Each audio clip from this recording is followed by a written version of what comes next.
E aí, galerinha, estamos aqui para mais uma aula sobre verbos.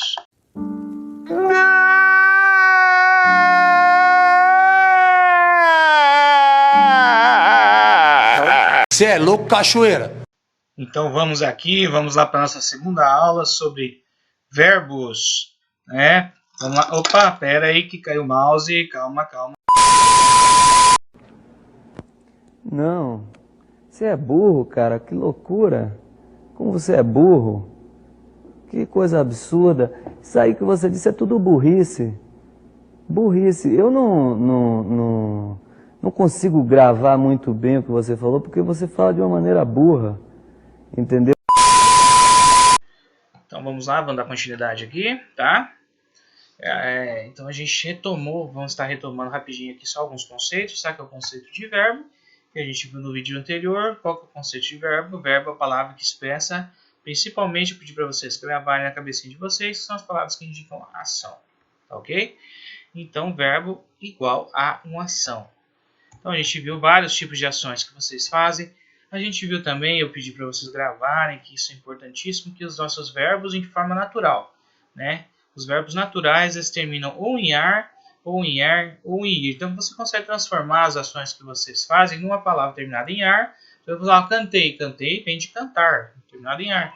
Eu bati, vem do verbo bater, terminado em ir. Ah, eu sorri, né? Vem do verbo sorrir, terminado em ir, ok? Então essas são as funções desse... a gente tem que entender que são as funções do verbo ser uma ação e que eles são terminados nessas três terminações aí, que é o ar, o er e o ir, tá?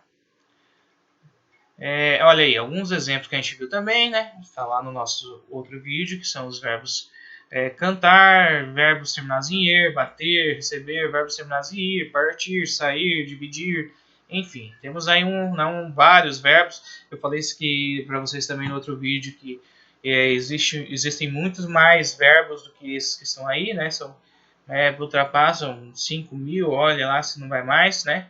São muitas palavras que a gente tem na língua portuguesa que são verbos. Né? Tudo que é ação, né? Imagina tanto de ação que a gente não pode fazer, né? Cada objeto que a gente pega, por exemplo, o martelo vai martelar, já é uma ação, né? E ao mesmo tempo a gente vai bater, né? Pode espancar, tanta coisa que dá para fazer ali com o martelo, né? Então, olha só. Então, cada objeto nos dá a oportunidade de fazer um monte de ações diferentes. Então, isso aí é só algumas que a gente pode fazer. A gente viu também rapidamente que os verbos na forma natural, né, a gente não usa eles só assim, a gente usa eles também, que a gente chama de conjugado, que é assim, a gente vai criar derivados, tipo o cantar, eu crio cantei, cantarei, cantaste, cantou, do correr, corremos, correríamos, correrei. Esses derivados do verbo correr, do verbo cantar e dos demais verbos, a gente faz isso, a gente conjuga, o nome disso é conjugar, é criar os derivados para que essas 6 pessoas aqui, que a gente estudou, as 6 pessoas de discurso, né? O eu, tu, ele, nós, as, eles, a gente poder usar junto com eles, né? Tipo, eu, né? Correr, ontem, eu corri, amanhã, eu correrei.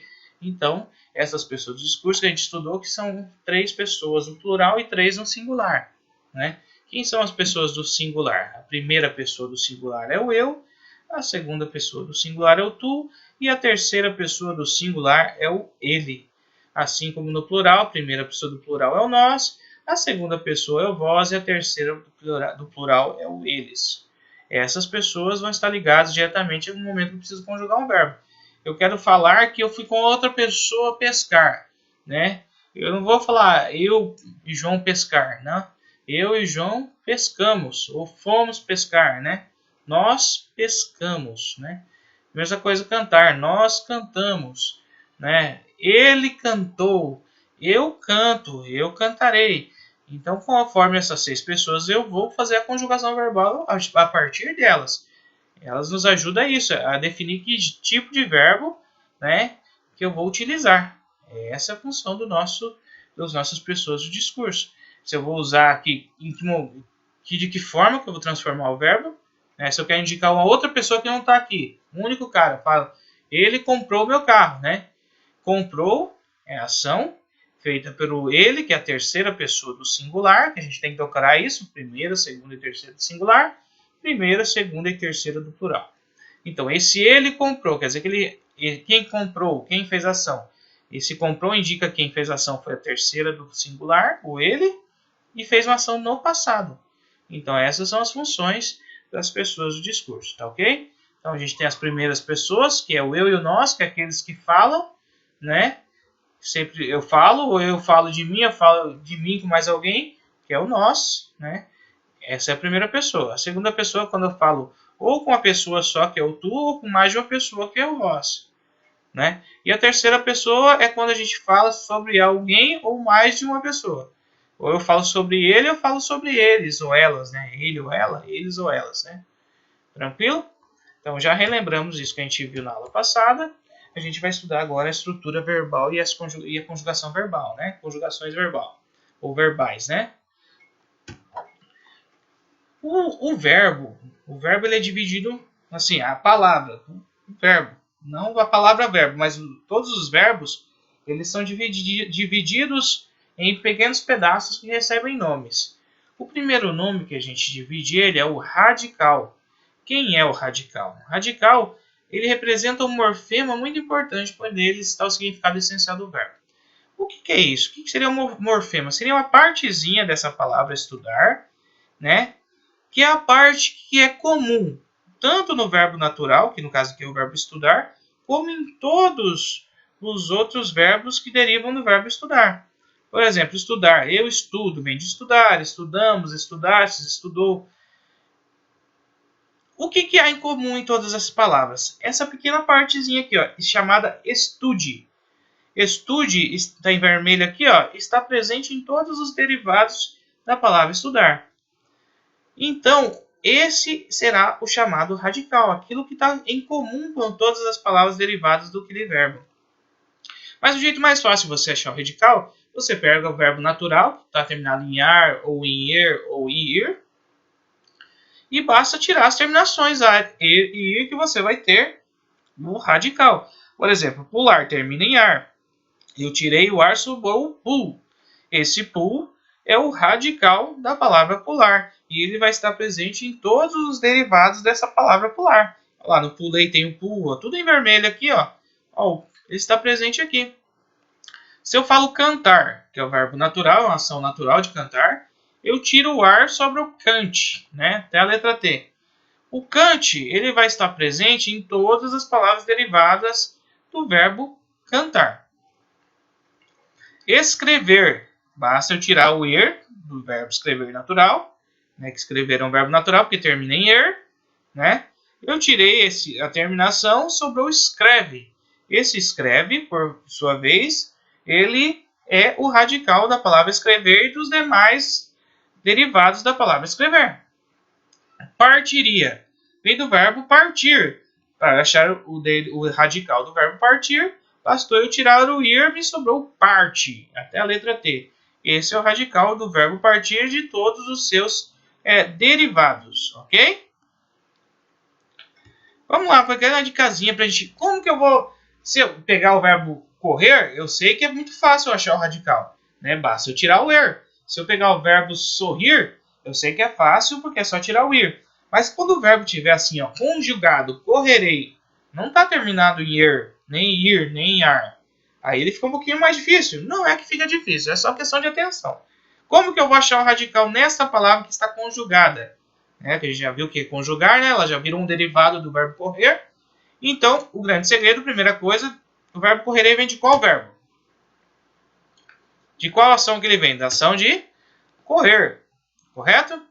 Ó, né, tendo em vista isso, basta eu achar o radical de correr, que o mesmo radical de correr será o mesmo radical de correrei. Então, o radical de correr é tirar o er, então sobrou corre. Então, o que eu fiz aqui? Basta retirar a terminação er do verbo natural, que eu vou ter o radical também do verbo conjugado. É o mesmo radical do verbo natural. Então, qual que é o seu trabalho que tem que fazer? Você tem que achar o verbo de qual verbo que vem, aí você vai saber qual que é o radical que está ali. Né? Olha lá, verbo entregarão. Eu tenho que fazer o quê? Vem de qual verbo? E aí? Aí eu vou lá e procuro. Vem do verbo entregar. Ok? Então, se eu já achei que vem do verbo entregar, o que eu faço no verbo entregar? Eu tiro o ar. Sobrou o que? O entregue. Entregue é o radical de entregar e também vai ser o radical de entregarão. Tranquilo? A mesma coisa aqui, ó lá. Partiste. Partiste vem de partir, né? Vem do verbo partir. Já matei a charada. Vem aqui no partir, tiro o ir, me sobra o quê? O parte, até a letra T. Então, opa, naturalmente aqui o parte vai ser o radical tanto de partir quanto de partiste, que é um derivado da palavra partir. Beleza? Segunda classificação. Então a gente acabou de ver a primeira parte do nosso verbo, que é o, vamos lá, não podemos esquecer esse nome, o radical. Então, radical é essa partezinha que não muda. É uma partezinha comum entre todos os derivados do verbo estudar. Aí a gente vai agora para a segunda parte, que se chama vogal temática, que é mais fácil ainda. A vogal temática nada mais é que as vogais que representam as terminações de ar, er e ir.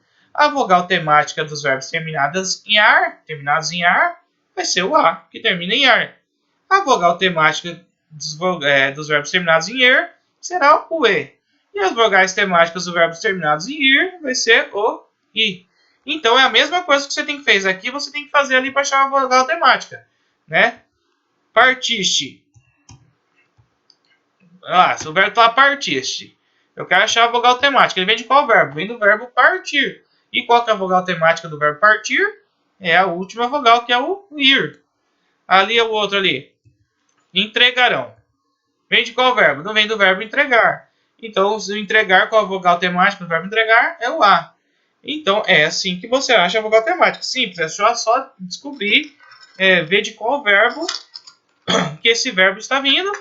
E dentro desse verbo natural, você já sabe qual que é a vogal temática dele. É a de ar, e de er ou i de ir. Tá ok? Vamos lá. Eu voltei um pouquinho aqui. E agora, pessoal, uma das partezinhas mais importantes que eu acho que a gente tem que entender bem ela, que se chama desinências. Tá? As desinências, vocês já acharam o radical, correto? Você já sabe achar o radical. Basta pegar o verbo natural, tirar o ar, tirar o ir ou tirar o ir. Essa é a forma de achar o radical. Aí quando a gente conjuga o verbo, que é isso aqui que ele está fazendo aqui, ó. Eu amo, tu amas, ele ama, nós amamos, vós amais. Eu amei, tu amaste, ele amou, nós amamos, vós amastes, eles amaram. Né? Quando eu faço essa transformação no verbo amar e crio esses derivados aqui, conforme cada pessoa do discurso, se está no presente, no passado, no futuro, né? É isso que é o processo de conjugar. Né? Essa partezinha que altera a frente do radical é o que a gente vai dar o nome de desinências, porque ela vai indicar quem fez e quando está fazendo essa ação. Ela vai indicar se foi eu, tu, ele, nós, vós, eles, e se está sendo feito no presente, no passado, no futuro. Tá? E se ela está no modo indicativo, subjuntivo ou imperativo, que a gente já vai estudar, vocês vão entender. Tá? Se eu falo assim, ó, eu amo, né, a gente sabe que o radical de amo é o an. Esse o vai ser chamado a desinência desse verbo amo. É uma desinência que indica quem amo. Indica eu. Em qual momento que eu estou amando? No presente. E é uma certeza do amor no presente. Nós amamos, né? Nós amamos, né? Então está dizendo que quem ama o nós no presente, no modo indicativo. Lá eu falo nós amávamos. Olha lá, o radical é o an. Então esse ávamos é a desinência desse verbo amávamos, que indica que quem amávamos era nós, e isso acontecia no passado, no pretérito, que é o mesmo passado, tá? Se eu falo nós amamos, né? Tira o an, sobra o amos. Esse amos indica que quem amou era o nós, que é a primeira pessoa do plural. E isso aconteceu também no passado, né? Ok? Aqui, se a gente pega aqui o verbo cantar, já sabemos achar o radical, né? Basta vir no cantar, tirar o ar, vai sobrar o radical, né? E aí eu coloco lá, eu canto. Quem canto? Primeira pessoa do singular, que é o eu. Eu canto. E em que momento eu estou fazendo isso? Esse o vai indicar que eu estou fazendo, que é eu que estou fazendo e que eu estou fazendo isso no presente. Esse as, essa desinência as, indica que esse ato de cantar está sendo cometido pelo tu, que é a segunda pessoa do singular, e isso tudo está acontecendo também no presente. Se eu falo ele canta, esse azinho, que é uma desinência também, ele indica que a ação está sendo cometida pela terceira pessoa do singular, que é o ele, e que essa ação também está no presente. O amos indica que a ação de cantar está sendo feita pela primeira pessoa do plural, nós, e que essa ação está sendo feita também no presente. Esse ais de cantais, esse ais é uma desinência que indica que quem está cantando é a segunda pessoa do plural, vós, e está sendo feito isso no presente. E eles cantam, esse an indica que quem está fazendo a ação é a terceira pessoa do plural, eles, e essa ação também está sendo feita no presente. Agora vamos para a ação no passado, esse correrei. Correrei vem de correr. Eu achei o radical de correrei, basta tirar o er, sobra o corre, com dois R's. Esse erei, que está à frente aqui no nosso radical, que é o que está todos os radicais aqui, ó, todos com radical. O que está para frente do radical é o que a gente chama de desinência. É isso que está para frente do radical aqui. Então, esse erei é a desinência. Ela indica que quem fez a ação, ou fez a ação, foi o eu, que é a primeira pessoa do singular, e correrei, aí você faz a análise, é presente, passado, futuro. É passado, né? Correr, não, aliás, perdão, é futuro. Correrei, vai acontecer, né? Então, esse erei indica que a ação vai acontecer. Esse erás indica que quem está fazendo a ação é o tu, segunda pessoa do singular, e essa ação está sendo feita lá no futuro. Correrá, erá, indica que quem fez a ação foi o ele correrá, né? E essa ação está sendo também no futuro. E assim por diante. A mesma coisa aqui, né? Vender, a gente tira o er, o radical que sobra de vender é o vende. Aí eu acrescento as desinências, que são essas palavrinhas aqui. Nesse caso aqui está indicando coisas do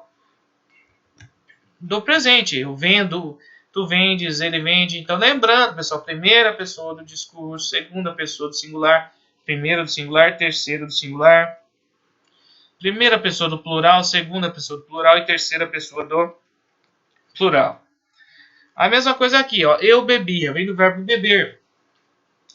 Para achar o radical, fui lá no beber e tirei o erro e sobrou bebe, até a letra B. Igual está aqui, ó.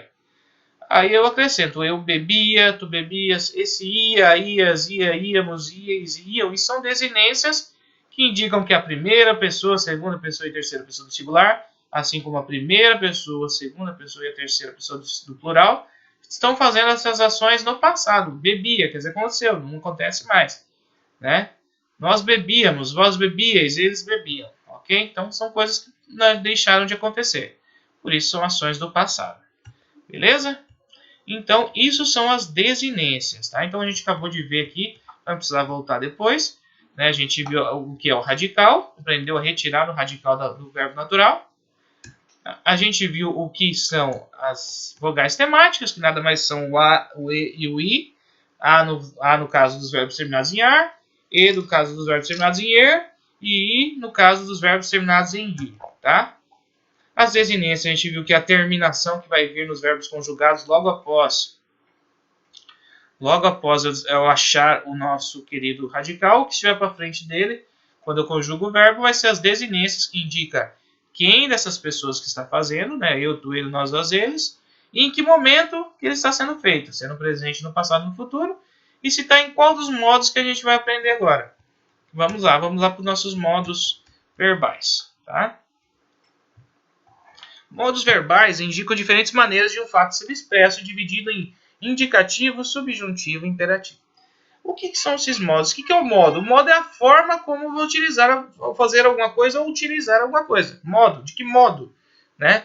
Então, há 3 modos dentro da língua portuguesa de formas de conjugar os verbos. Os modos verbais, que é o indicativo, subjuntivo e imperativo. Mas a gente tem que entender que o modo ele quer indicar o quê? Se o fato é um fato real, certo, uma certeza, ou se é um fato incerto, que pode ou não acontecer, ou se é uma ordem. Essas são as 3 coisas. Se é um fato real, certo, se é um fato certo, se é certeza, se é incerteza ou se é uma ordem. Esses são os modos que eu posso usar o verbo para indicar uma coisa certeza, para indicar uma ação que não é certeza, ou para indicar uma ação que vai dar uma ordem. Ok? Então a gente vai ver um de cada vez agora. Olha lá. Modo indicativo. O nome já diz indicar, né? Ele indica um fato certo que ocorreu, está ocorrendo ou irá ocorrer. Isso indica uma certeza. Quer dizer, o indica de indicar mesmo, ele indica uma coisa que é certeza que aconteceu, que está acontecendo ou que vai acontecer. Então, por mais que vai acontecer, a gente não sabe se vai ou não acontecer algo amanhã, mas se eu afirmar, eu estou usando o verbo no modo indicativo. Tipo assim, ó, ele canta ou ele cantará no teatro hoje à noite. Né? Eu estou afirmando que vai haver um show, que alguém vai lá e vai cantar. Isso é uma afirmação. Logo, esse verbo canta, que está destacado, ele está no modo indicativo. Você fala, eu irei à sua casa amanhã. Por mais que possa acontecer alguma coisa que eu não consiga ir amanhã, nesta construção, nesta frase, eu estou afirmando. Se eu estou afirmando esse verbo irei, ele está no modo indicativo. Olha lá, construir uma linda família. Porque nessa frase a pessoa quer dizer que lá no passado ela casou, teve filhos e assim por diante, e disso ela construiu uma família. Então esse fato aconteceu, é um fato certo, um fato real, tá? Olha lá, já joguei futebol. Quer dizer, eu joguei futebol. Né? Lá no passado eu fiz isso. Então eu estou fazendo uma afirmação que eu fazia, eu jogava futebol. Né? Sempre vou ao clube. Outra afirmação. Né? Quer dizer, eu estou dizendo para alguém que todo dia quase eu vou lá. Com frequência eu estou lá. Estou afirmando para essa pessoa isso. E o time jogará em Madrid. Por mais que o jogo possa não ocorrer amanhã, nessa frase eu estou afirmando que eu vou lá jogar. Que esse time vai lá jogar, na verdade. Estou afirmando, ele jogará. Pode ser que aconteça uma coisa que não tenha jogo, mas ele aí, nesta frase, o que importa do verbo não é o que vai acontecer depois, mas o que está acontecendo dentro da frase. Nesta frase, o que está acontecendo é uma afirmação de que o jogo vai acontecer e que esse time vai lá jogar amanhã. Beleza? Então, o indicativo, ele indica uma certeza, né? O modo subjuntivo é o contrário, pessoal. Se o indicativo indica certeza, o subjuntivo é o contrário. Ele indica uma coisa incerta, uma incerteza, uma hipótese, algo duvidoso que pode ou não acontecer. Né? Você fala assim, ó, se eu tivesse estudado eu ia passar. Se eu tivesse estudado eu tinha passado. Será? Né? Será que só o fato de eu ter estudado, de eu ter lido, eu teria passado? Às vezes poderia ter dado um branco na hora da prova, também não ter passado. Então, é uma hipótese que se eu tivesse estudado, eu teria mais chance de passar. Mas também não é certeza que eu teria passado. Isso seria mais ou menos subjuntivo. É quando eu falo uma coisa que não tem como ter certeza de fato que vai acontecer. Se eu falo assim, ó, lá na primeira frase, ó, espero que ele volte cedo. Eu espero, eu tenho vontade que ele volte cedo. Mas não é uma certeza que ele vai voltar cedo. Eu tenho essa esperança. Quer ver? Vamos mudar essa frase, vamos deixar ela no indicativo, transformar ela para certeza. Ó. Ele voltará cedo, ele voltou cedo. Aí seria certeza. Nesse caso seria, se eu falar ele voltou cedo, aí seria indicativo. Mas como eu falei assim, espero, pode ser que ele volte cedo. Não tenho certeza que vai voltar cedo. Por isso que é modo subjuntivo nisso aqui. Aí, ó, quando eu for rico, será que eu vou ser rico? Só com essa frase aqui dá para saber se a pessoa vai ser mesmo rica? Não. Ela não está afirmando, ela não está falando eu vou ser rico, né? Eu vou ser, não. Quando eu for, né? Não sabe se vai morrer no caminho, se conseguir o que ela quer. Então não tem como ter uma certeza dos fatos só com essa frase aí. Então é uma coisa incerta também. Ó, se eu tivesse prestado atenção, eu tinha entendido. Será? Né? Será que tinha entendido? Às vezes a gente está na aula, presta atenção e não aprende. Às vezes não entende nada. Você está prestando atenção lá no professor Ageu falando, no professor Marcos, professor Paulo, falando as coisas de matemática lá. Você está tentando prestar, está tentando entender, mas ele fala, e entra por aqui, sai por aqui. Você prestou atenção, mas você não entendeu. Então não é porque você presta atenção que você vai entender realmente, você vai compreender, vai aprender.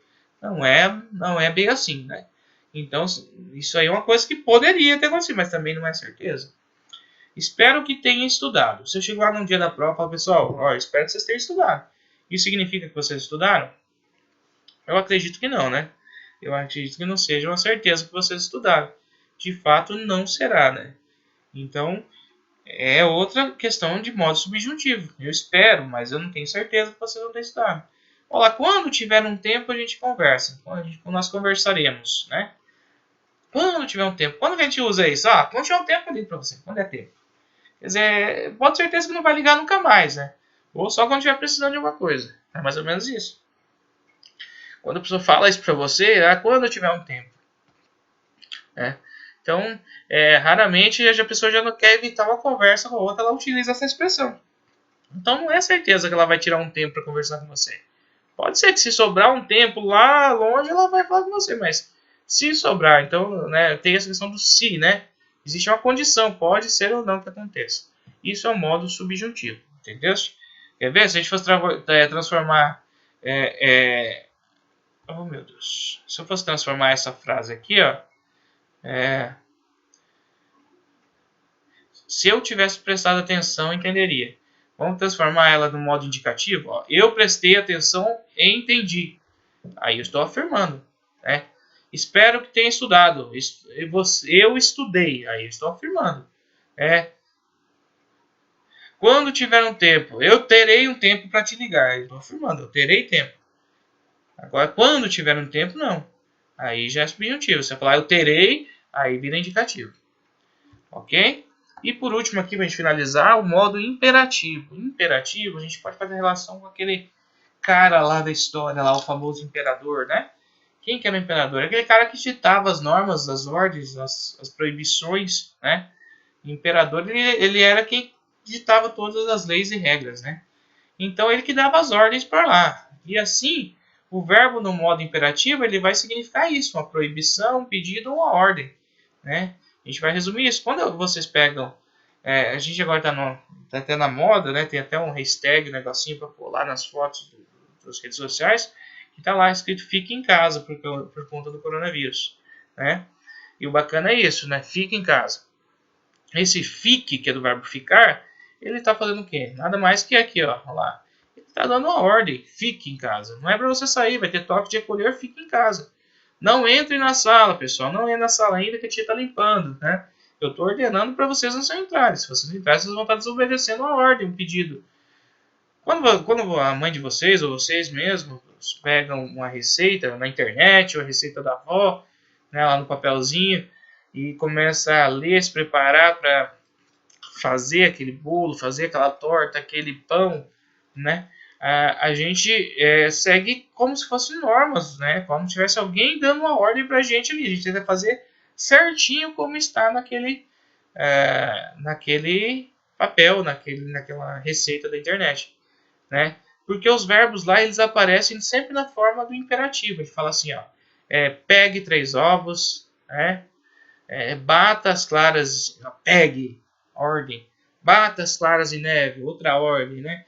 Coloque o açúcar, coloque, é uma ordem, né? Bata novamente, bata. Acrescente, do verbo acrescentar, leite, né? Coloque, do verbo colocar, 2 xícaras de farinha. Bata novamente tudo junto. Você vai lá, ordem, bater.